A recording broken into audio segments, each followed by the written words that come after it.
Good morning. My name is Kelty, and this is the part of our service that we call charitable giving.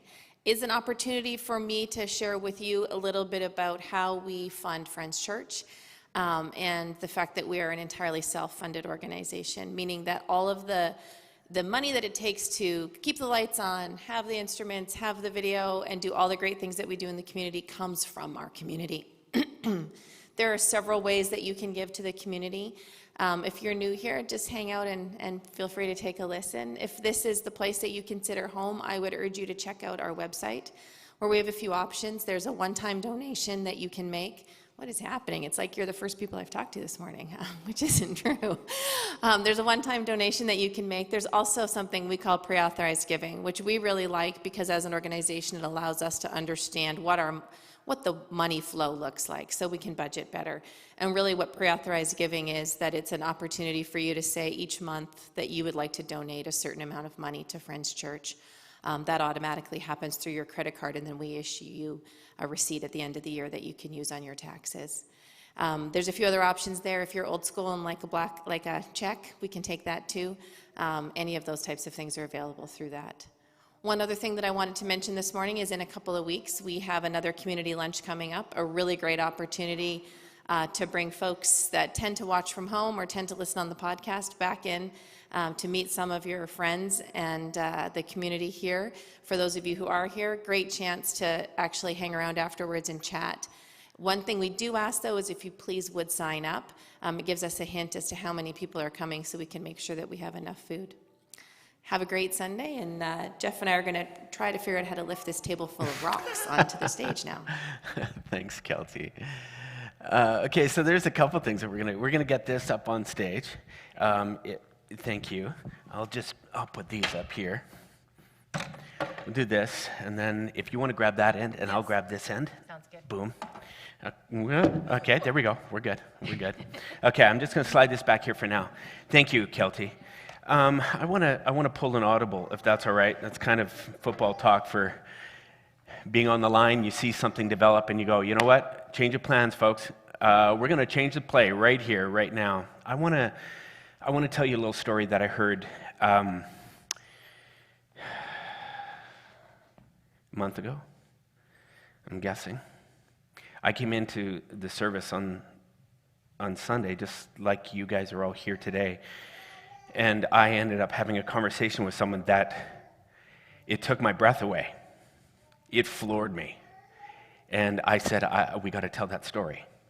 You see, we talk a lot about taking water around here. And water just really is our metaphor for giving our lives away in meaningful ways, making a difference in our world. And people do it in a lot of different ways and shapes and sizes. Some volunteer in organizations, some make meals, take it to people, some volunteer on boards, some give money. We just do it in a bunch of different ways. But this woman who I began talking with began to share her water with me. You see, she, during the pandemic, had been thinking about a way to make her world better. And she began thinking about being a surrogate mom. She has a child of her own, and that all went well. She said, man, what if I could give birth to a baby for another couple who can't have kids? Now, I don't know if you know any surrogate moms. I've never met one. I've heard of it, technically. But I was right there. Obviously, she is almost about to give birth. She is in, like, the final days. And I'm so excited for her. I'm going, congratulations, this must be so exciting. She says, well, this isn't really my baby. And my brain is trying everything it can to try to understand what she's just told me. But she said, this is my water. I'm giving this to a couple who can't have kids. I just went, wow, I've heard of this. So I said, well, who are you giving it to? And she said, actually, this couple right here was the same-sex couple from France. Their names are Fred and Bastien. And I mean, it was just all right there in front of me, back row. In fact, they're here today, and I wanted them to come, and I want to show you what just happened in the last month. Because Fred and Bastian are here, Adrian and Ryan Scullin. You've probably seen, this is just so mind-blowing. So yeah, come on up. I just want to show you their faces. So I don't know if you know this, but in France, surrogacy is, if I'm not mistaken, it's illegal? Or it's very difficult. Illegal. Come on, forbidden. And so, Adrian, you were looking online, you started bouncing this idea around. Ryan, I heard you were like, what are you saying at first? And it was like, oh, are you kidding? But it grew on you. You began opening up to it, and this thing just wouldn't leave you. And so you kept searching. You found online Fred and Bastian. You saw a video of theirs, and they were talking about their desire. And you just knew right then and there, this is a couple that are going to be the parents of this baby. And so anyways, when we talk about water, like this is truly life-changing. And I'm just proud. I'm proud of you, Ryan and Adrian, for being open. Ryan, I mean, it's one thing when your wife says, hey, this is what I'm thinking, but man, this is something both of you are going to end up doing, right? Like, you both had a part and a huge sacrifice. And Fred and Bastian, I'm just so excited and delighted for you. And to see the love that you have for this little child and the way that, anyways, I just wanted to tell you this story and be able to acknowledge that water, when you come across your individual, your unique fingerprint of water in this world, you don't know what that will be. But it will line up with your gifts and passions and abilities. And when it lands, it leaves your world better. So congratulations to all of you. This is just such a great story. So proud of you. So proud of you. This is little Elliot. What a gorgeous little baby. What a gorgeous baby. I tell you, you know what? You guys could have like 5 or 6 of these things at this point. Hey, congratulations, man. Congratulations. Oh, I'm sorry, did I? Oh. Count on me wrecking the moment. I'm sorry. I'm so sorry. Anyways, well, thank you again for letting us share your story. Thank you for being here.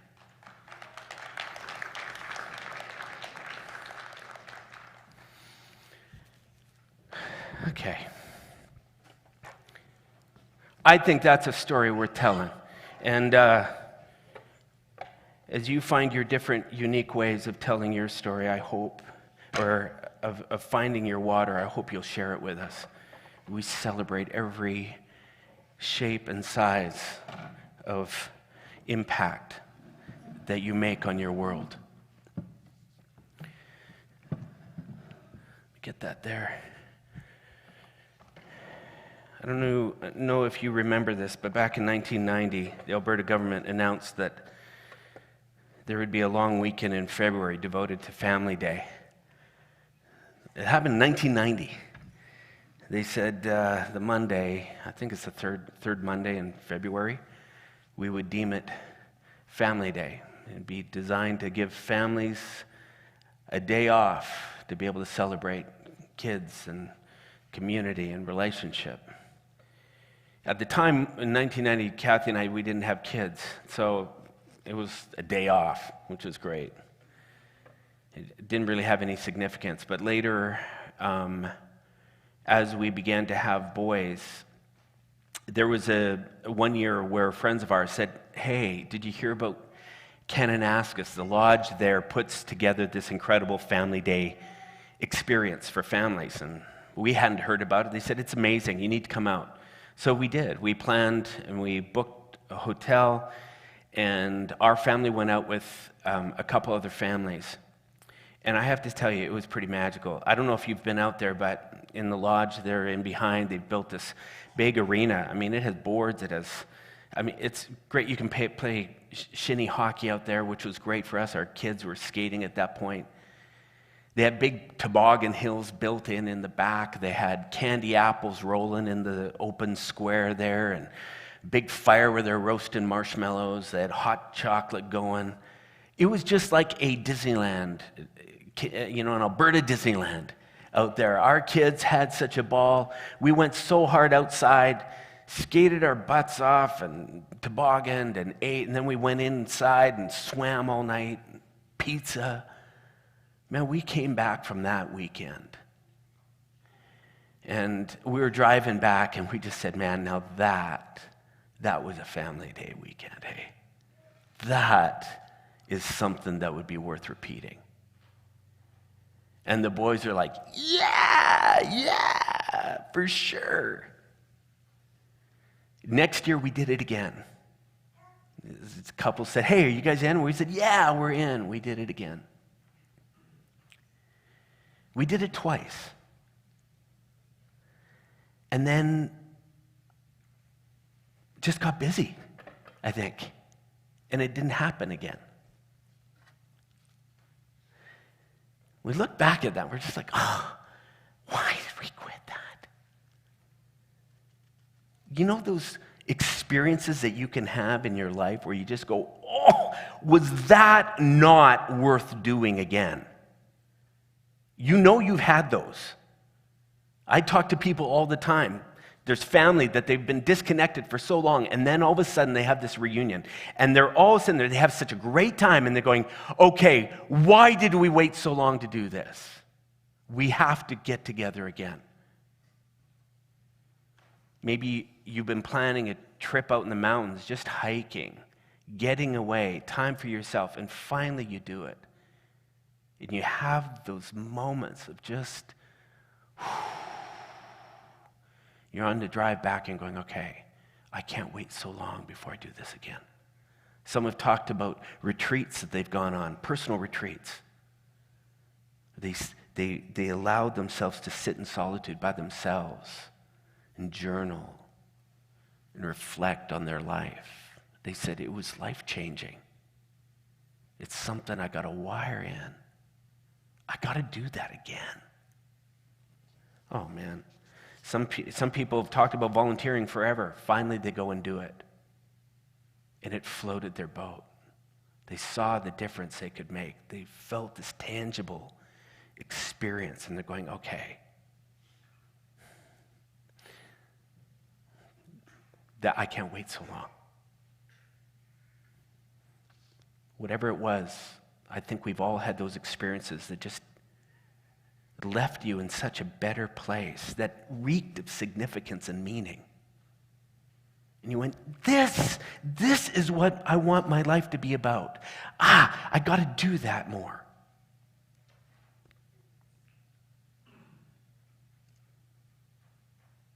Pictures come to your mind. What were those things for you?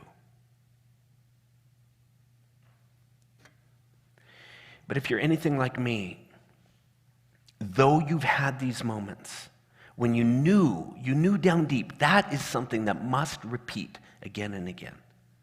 That must be a part of my regular life. Somehow, doesn't happen.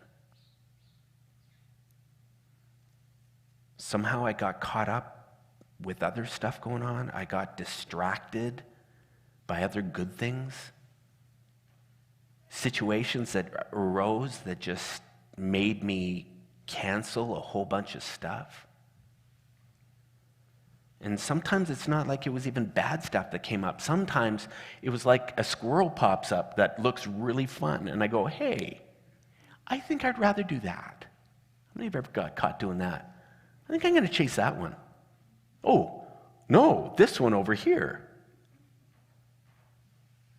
So often that thing, that moment, that experience that I knew I wanted to be included in my life, that was so rewarding and meaningful, so significant, somehow got pushed to the back of the bus. Or it just got forgotten. I'll be the first to admit that I love to start things. On those personality profile things, there's one of them that called me a quick start.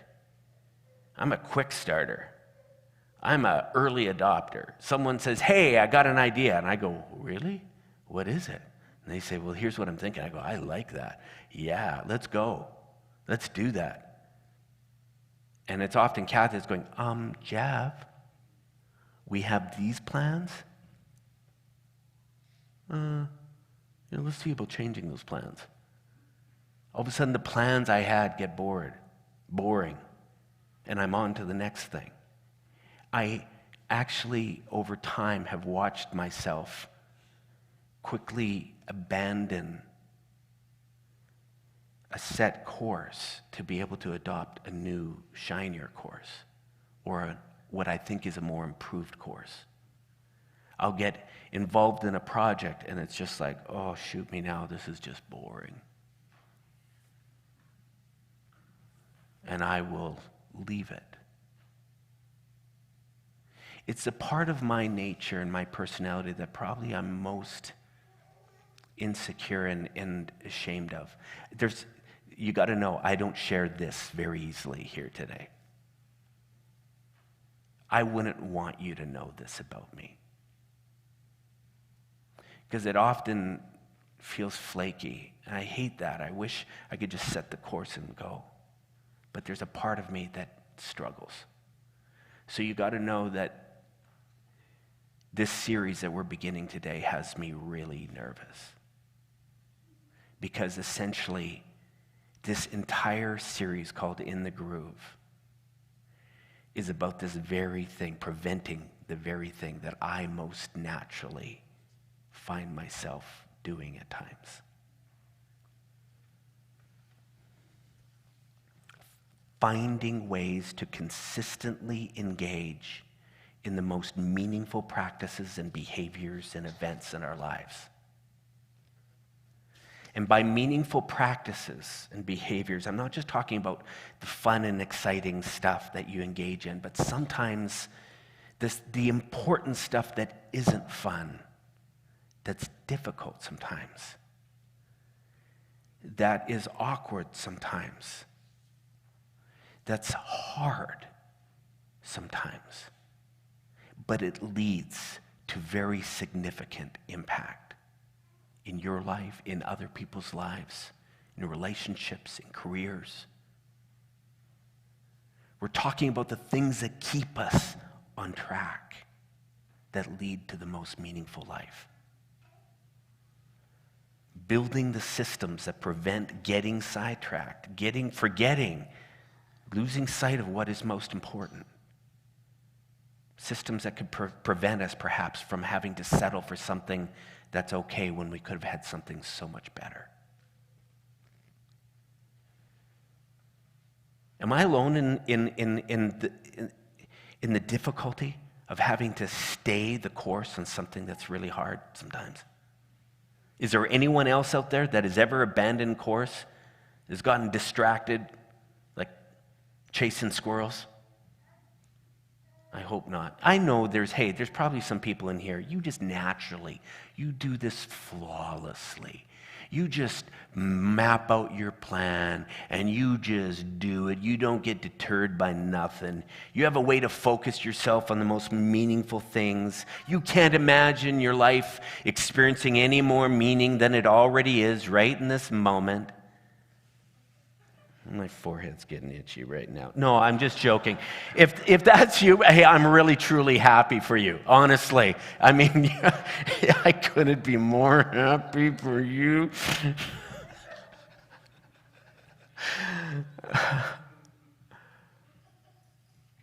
In all sincerity, I think we all have a part of our lives that gets distracted. Some of us are really great at staying the course financially. Some of us are really great at staying the course fitness-wise. Some of you are you're just so attentive to your relationships. But I think we all, if we were very honest, we'd have parts of our lives where we'd say, man, I keep abandoning course over here. I keep letting go of that. I keep forgetting about these things. It's part of our human nature. And if that's you, if you're sitting here going, Jeff, yeah, hey, I'm not raising my hand because I don't want to be outed, but that's me. Hey, you're not alone. And I think you're going to want to be a part of this series, because we're going to talk about some systems that can help us, and chiefly me, stay the course. Because we just spent a number of weeks talking about the things that lead to the most meaningful life. And we want to get there, don't we? We don't want to just know it in theory, what could lead to the most meaningful, significant life. We're here because we want it. We want to achieve it. We want to feel it. We want to experience it.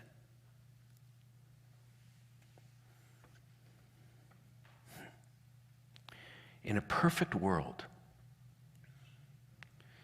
probably what we would do is every time we have a family day weekend moment, like I had, we'd say, note to self, that is going to get repeated. And we'd come along, we'd have another experience. We'd go, oh, wow, that career experience, now that is going to become a fixture in my life. And oh, this piece over here for my health, that was gold.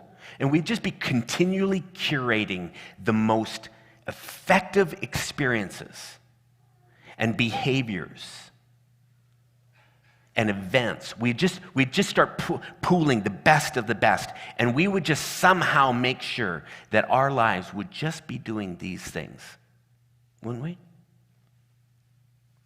I remember, and you'll likely, if you've been around business circles and whatnot, there's this time-old illustration that's been used to describe this very thing, but it always involves a pail or a container.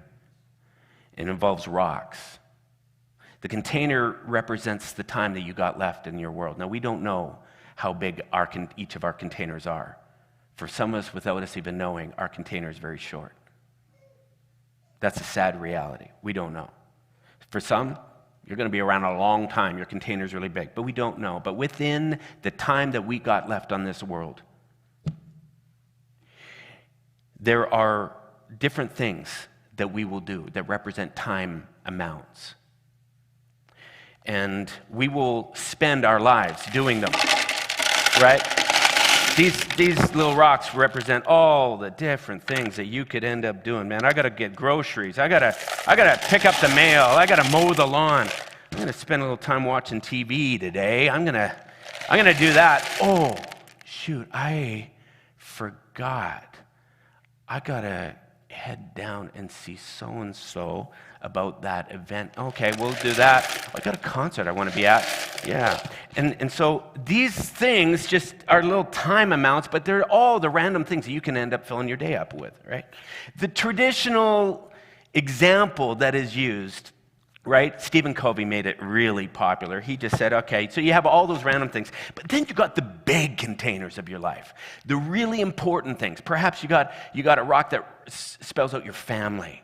That's a really important piece of your life. Maybe you got another rock that represents, fitness or your health. That's a big rock. And you got maybe a romantic relationship, or maybe a marriage. You got one of those. Maybe you got a hobby that a passion of yours that you love doing. Maybe it's a sport you play. Maybe it's a craft that you're involved in. Maybe it's a particular social group. You got those. You got these different rocks. And so they represent the big pieces of your life. And, of course, they take all these random things, they fill them in the container, and then they say, okay, now take these rocks and try to stuff them into the container, right? And what always happens is they start piling in the rocks, and then all of a sudden, I don't have enough room for the most important things in my life, right? This is how this goes. And so they said, well, maybe what you'd be wiser to do is not wait to put the big rocks in, right? If you start with the big rocks, well then it's amazing how much you can get in there, right? You can take the most important things, put them in, all right? Do this, and then and then what they do if they're really, and I should have used sand, but they said it's amazing how much you can get filled up in your life if you include all the most important pieces of you. And so I looked at that and I went, wow, that makes most sense. Start with the most important things. And then all the random stuff that you want to end up doing, well, you can fit that in after. And even if it doesn't all fit, you got the most important pieces down in there, right? Makes sense. Love it. And there's a reason why this thing gets used again and again and again and again. Because it makes sense. There's some problems with this thing, though. And problems, I'm just going to say there's a few assumptions that are made. And I want to just talk about those assumptions today. Because in theory, I think this is a great analogy. But there's a couple things that I don't think people consider when they talk about this, or they go out to do it. At least, I know I've struggled. And I want to talk about those. Number one, I don't know if everyone really has an idea of truly what their big rocks are. Because your big rocks can be a whole bunch of different things. There's not 5 right answers to that thing. There's a bunch of different things that could be represented by these big things. That's what we just spent this last series talking about. Obviously, we want the rocks to represent things that are indicative of our own gifts and abilities. Do you remember? We talked about that. We end up trying to do things that we aren't because we're watching someone else. We're going, man, I like what that guy, I want to be doing what that guy's, but it's not who we are. So we end up choosing big pieces of our lives, trying to be things we never meant to be. That can be problematic. So that should shape your choice of your big rocks. Another thing that shapes them are your values. Deep down, there are things that guide you, that have that internal sense of this is right, that is wrong. This matters, that doesn't really matter. And each person has a different set of values even. Allowing someone else's values to determine what your rock should be will be problematic. Your values should speak loudly to what your rocks really represent. One other thing that we talk about are your passions, the things that you just naturally enjoy doing. There's nothing wrong with that. You have certain interests that just light you up, that don't light up the next person. That will shape what this could be. Not just things that you enjoy, but things that you really give a crap about. We talked about the causes that come up inside and we go, that cause matters to me. I am going to be a surrogate parent. Someone says, I'd never do that.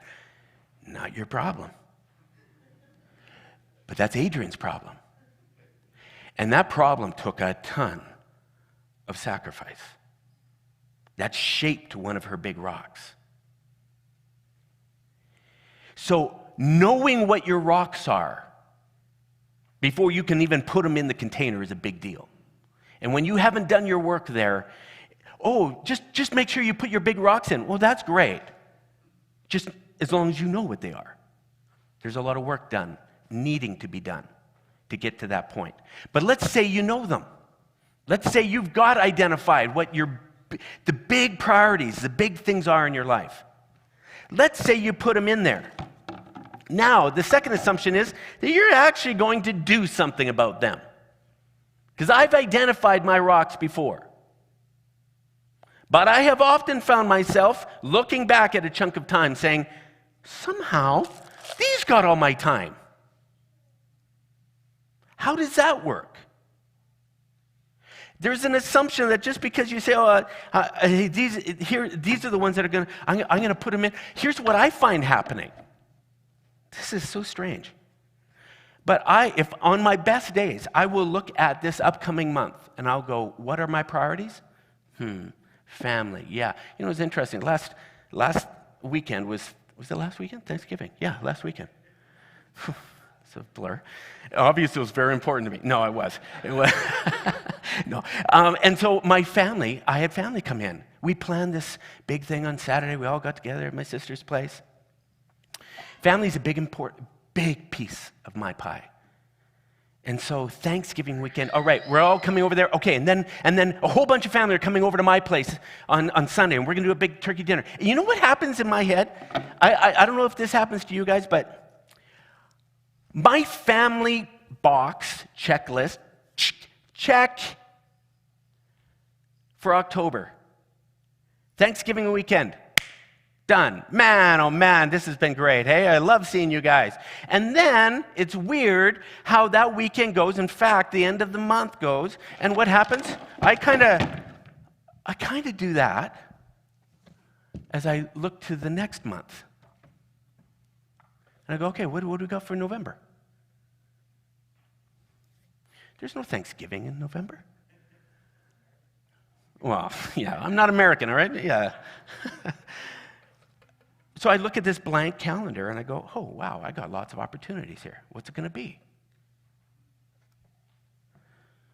And I don't know if you can relate to this, but all of a sudden, I get the odd invite, things happening, someone saying, hey, why don't we do this? Work starts getting busy. I go, oh, man, I got to tackle some of that. Man, the weather's holding up. We got golf weather here still.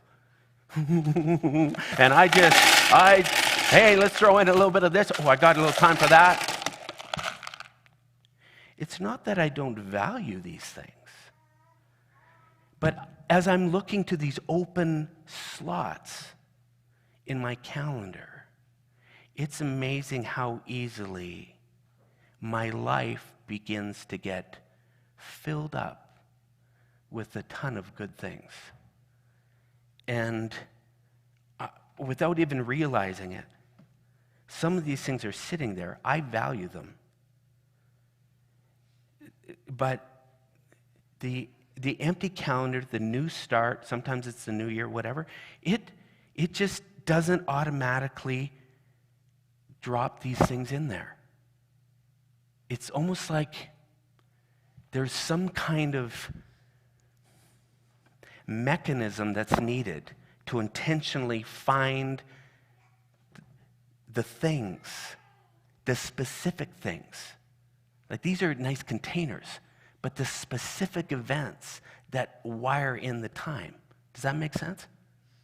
It like you can value those things all you like, but if they don't somehow find their way into a very specific time slot in your week, your month, whatever, well, I'll tell you right now, for me, I will go a couple weeks, couple months, and all of a sudden I'll look down and go, oh. How many times have you ever started some kind of health thing and everything is going good and then something kicks you off the plan and you didn't even know you're getting kicked off the plan, but somehow that rock got dumped out and a bunch of other life just started filling it up. And then 6 months later, a health issue pops up. And you end up looking back going, what the heck? I was doing so well. And now I got this going on. How did I take my eye off the wheel?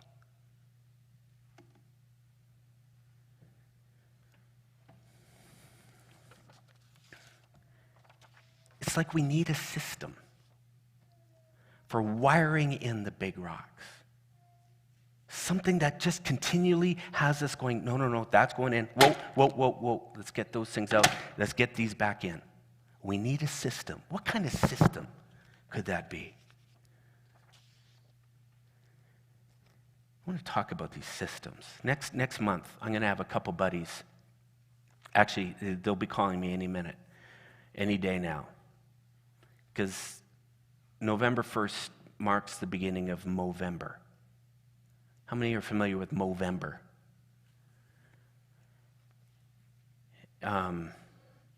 It's a campaign designed to raise money and awareness for prostate and testicular cancer. You probably saw it, man. Guys started growing out their mustache. That's really it. They grow out their facial hair, typically their mustache, for 30 days. Before mustaches were actually becoming cool, man, this was a scourge. Guys would start growing out this mustache, man, and people would shy away from them, you know. they're looking pretty shady. And then wives want to kiss them for a month. I mean, there was some sacrifice going on there.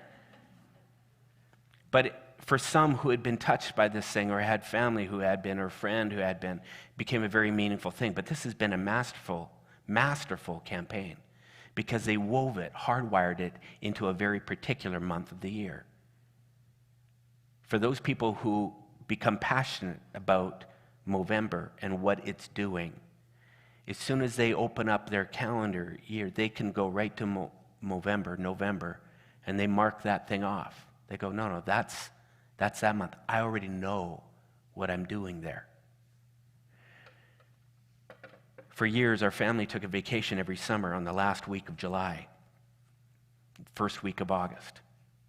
Took our family to this family camp out in Kelowna called Green Bay. This became an annual tradition where, and it was a very popular camp. Beautiful, it was affordable. It just lined up with so many different pieces of our value system as a family. We value family. We value time with our kids. And so every January, before those weeks got filled up, we would be talking with friends and whatever, and we'd say, okay, we doing this? Same dates? Yes, okay. And we get signed up. And more people started joining us. More and more people. I mean, it just became this ritual that we just loved. It was like a family day weekend. We had come away from it going, oh, that was so good. Why did it happen again and again and again and again till literally our kids outgrew the camp? I'll tell you right now, it was because it was hardwired into 2 very specific weeks of our summer. It was not, oh, we'll have to wait and see. No, here's when it happens. All our friends knew. These are the weeks we're going. And it happened. A little over 12 years ago, I think it was 12 years ago, I gave my first donation of platelets. I gave a blood donation, then I went and started donating platelets. And they said, man, we would sure appreciate it if you would consider doing this again. I said, oh, well, you know what, put me on your list and I'll give it some thought. And then I remember one time I got called. They said, you know, you're a match for a leukemia patient at the Foothills or at the Tom Baker. Would you be willing to come in right away? I remember just going, what? I'm a match? Holy crap. Yeah, I'll be right down. When do you need me? Could you come down, blah, blah, blah. Okay, I'll come down. Something lodged in me. I went, what? I can do that? Meaning, cause, passions. I went, I'm in. I remember sitting in that chair, and they're saying, man, this is really great. I said, oh, it's the least I can do. And then there came a point I said, all right, you know what? Book me in regularly. How often can I come in? They said, well, you could come in every week. I said, whoa. I mean, I love you guys, but for a time there, I did every 2 weeks, 2 hours every 2 weeks in that chair.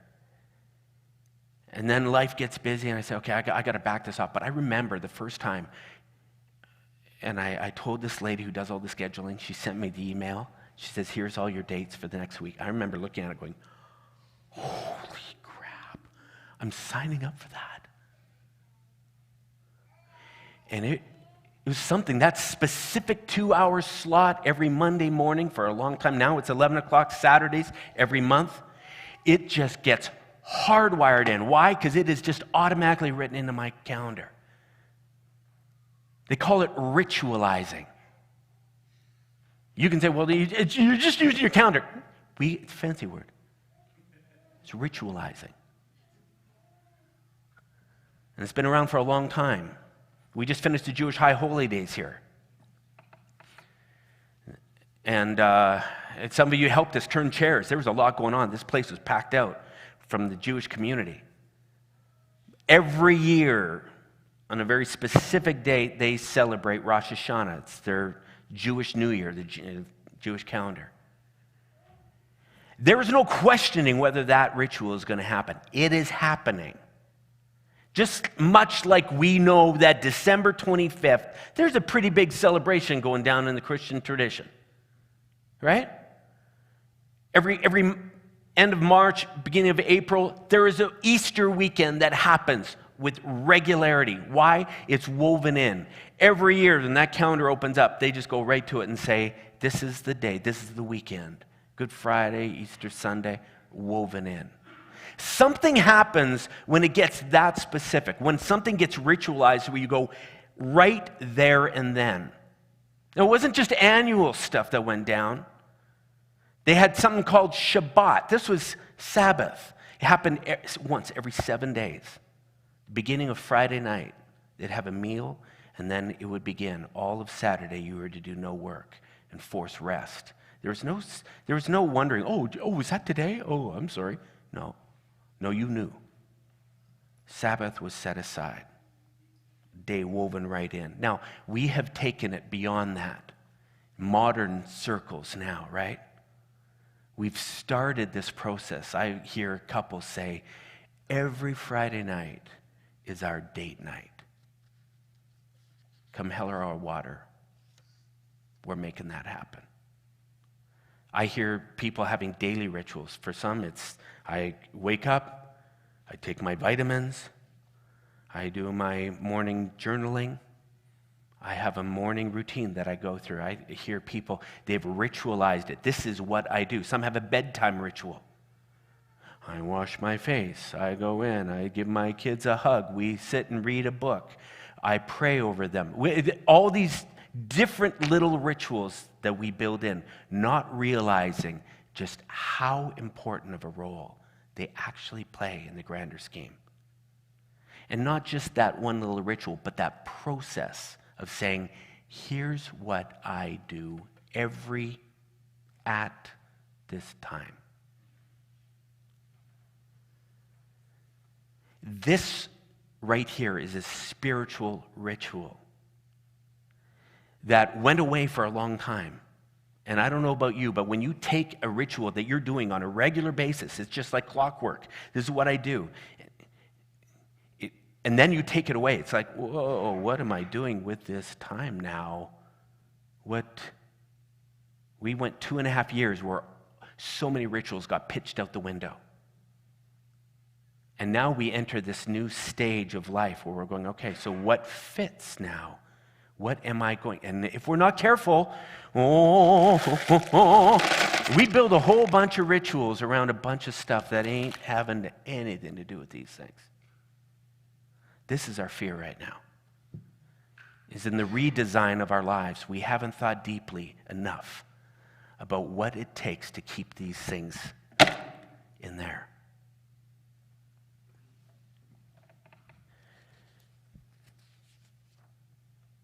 Let me ask you something.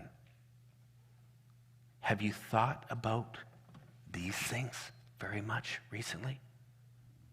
What have been your big rocks? You know, here's what's sad is sometimes our biggest rocks are not reflective of our gifts, passions, and values. Somehow they become our big rocks. We've had many conversations over the last 5 weeks with people who can't figure out how this thing became so important in their life when it is such a miss with who they are. So they're redefining what those things are. Now they're pulling this out and they're going, oh man, I gotta stop just defaulting to all these things. I gotta get more strategic about this. Yes. Lately you've been hearing us. I stand up here right at the beginning of the service. What am I doing? I am trying to remind you why you even showed up here today. Because that's the thing about rituals that can become so toxic, is it can just become a checklist. Well, this is what I do. And you can do it without even thinking about it. And before long, sometimes the ritual stops working. Or it's not even achieving what you're meaning it to achieve. We watch people who are living out dead rituals that are not feeding their life, and it's not leading to the meaningful life they're wanting. So there's another component to the system. It's not just about wiring it into your calendar. It is also the dance of figuring out, why would I want to do that? What is it achieving? The why orientation behind every piece that you're going to put in your bucket is an extremely important piece. That's why just showing up on Sundays, just showing up, it can do something. But when you combine it with this sense of, I want to live the best kind of life with this frickin' short amount of time I got on this planet. And 1 hour on Sunday morning helps me think deeply about and grounds me in my orientation in life. It gets me thinking deeply about what matters most. And I think last week I got a little spun out. This week this hour here allows me to reorient and decide, okay, wait a second. That attitude, man, that was there all week. That's wrecking things. I got to back off on that. What this spiritual gym 1 hour is doing and why you show up, why it deserves an hour of your time on a Sunday morning, you need to answer that question. I would encourage you to do that. If you can't come up with a good reason, stay home. We don't need you here that bad. And I would say that about all kinds of things in your life. Sometimes, the pandemic probably was good for many people because they realized some of the stuff they were checking off the boxes, some of the things that had made their way into there weren't worth it. They lost their why. So over the next 4 weeks, we're going to start looking at some big containers of your life, contemplating what they could be doing for you. What rituals? We have a feeling your health matters to you, likely. We have a feeling your relationships probably matter. We're guessing your spiritual journey matters. So we want to talk about some potential rituals that can help you get where you're going. Not as any kind of prescriptive process. We honestly don't care what rocks you fill in your thing. We don't care. We have a feeling that your big rocks are gonna fall under some big container areas. And we want to get the brainstorming going so you can think deeply about what it is that you're gonna ritualize along with your whys. Let me ask you something. How deeply have you thought recently about the major rocks of your life?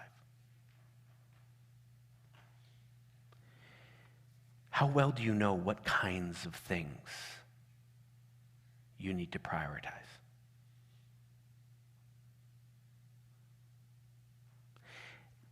If you were to just look back at how you spent your time over the last year, how many of those months would you say, man, I was on it.